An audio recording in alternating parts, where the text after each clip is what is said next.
একেবারে বগুড়ার মানুষেরা, আপনারা তো বগুড়াত মেলা খাবারই খান, কিন্তু এত সস্তা আর সুস্বাদু খাবার খাচ্ছেন কোনোদিন? আর আপনারা তো বিশ্বাসই করবেন না, গোটাল একটা ডিম সাথে 2 পিস গরুর গোস্ত দিয়ে 1 প্লেট বিরিয়ানি মাত্র 30 টাকায়, তাও আবার আমাকে বগুড়া শহরত বারে 100-150 টাকা দামের বিরিয়ানি তো মেলা খেলেন, কিন্তু এই 30 টাকা দামের বিরিয়ানি খাওয়ার জন্য আপনি করে কুটি আসা লাগবে। তা জানার জন্য পুরো ভিডিও অবশ্যই লাস্ট পর্যন্ত দেখবেন। সেই বিরিয়ানি খাওয়ার জন্য প্রথমে আমরা চলে গেছি মায়ারডালি বিমানবন্দর। সেটি থেকে সেই বিমান ভাড়া করে ল্যান্ড করছি আর মাথা ওভার ব্রিজের উপর করে। সেটি থেকে একটা BMW কারলে আমরা আবার সোজা গোদারপাড়া দিক যাওয়া শুরু করতে পারে।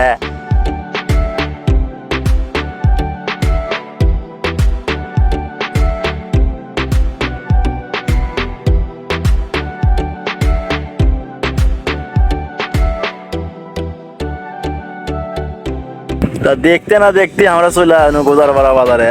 আর এই দোকানের এক্সাক্ট লোকেশন হলো গোদারপাড়া 6 পুকুরে স্কুলের বিপরীত পাশে। তো যাই দিকে অর্ধেক বিরিয়ানি বেচা শেষ। তো দোকানদার কাকা গুলো এই বিরিয়ানি খাবার দিলে সকাল 6টার থেকে 9টার ভিতর আসা লাগবে, না হলে বিরিয়ানি পাবা না।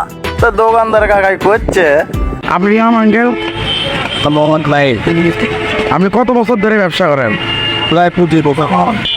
আর আপনার এখানে এই প্লেটগুলোর দাম কত করে? আপনি 35 গরুর মাংস একটা পিন দিয়ে পোলাও দিয়ে 30 টাকা, আর খালি মাংস দিয়ে 25 টাকা। আর আপনি দিনে কত প্লেট বিক্রি করে থাকেন? এখানে তো হিসেব নাই, ওইভাবে আমরা 25 টাকা পিস 400-500 ডিম বিক্রি করি। আর আপনার এখানে মানুষ আসবে কিভাবে? লোকেশন আপনি 4 মাথা থেকে পশ্চিমে 110 পশ্চিমে আসলেই হবে, 6 পুকুরে স্কুলের সামনে। খুব ভালো বাজারের মধ্যে সবচেয়ে ভালো। তো এই কাস্টমারের কথা শুনে আমি আবার 1 প্লেট বিরিয়ানি নিয়ে নিলাম। তা দোকানদার কাকাই করছে গোস্ত আর ডিম দেখালে 30 টাকা, আর এমনি গোস্ত দেখালে 25 টাকা, আর এমনিতে যদি খালি ঝোল দেখাও তাহলে 20 টাকা। ভাবা যায় রে, কাকার কথা শুনে তো আই এম তো অবাক। তা আমি আবার বেশি পেছাল না পারে 1 লোকমা মুখের মধ্যে নো।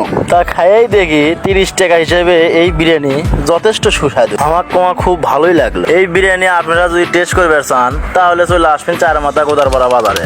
সবাইকে অসংখ্য ধন্যবাদ ভিডিওটি দেখার জন্য। আসসালামু আলাইকুম।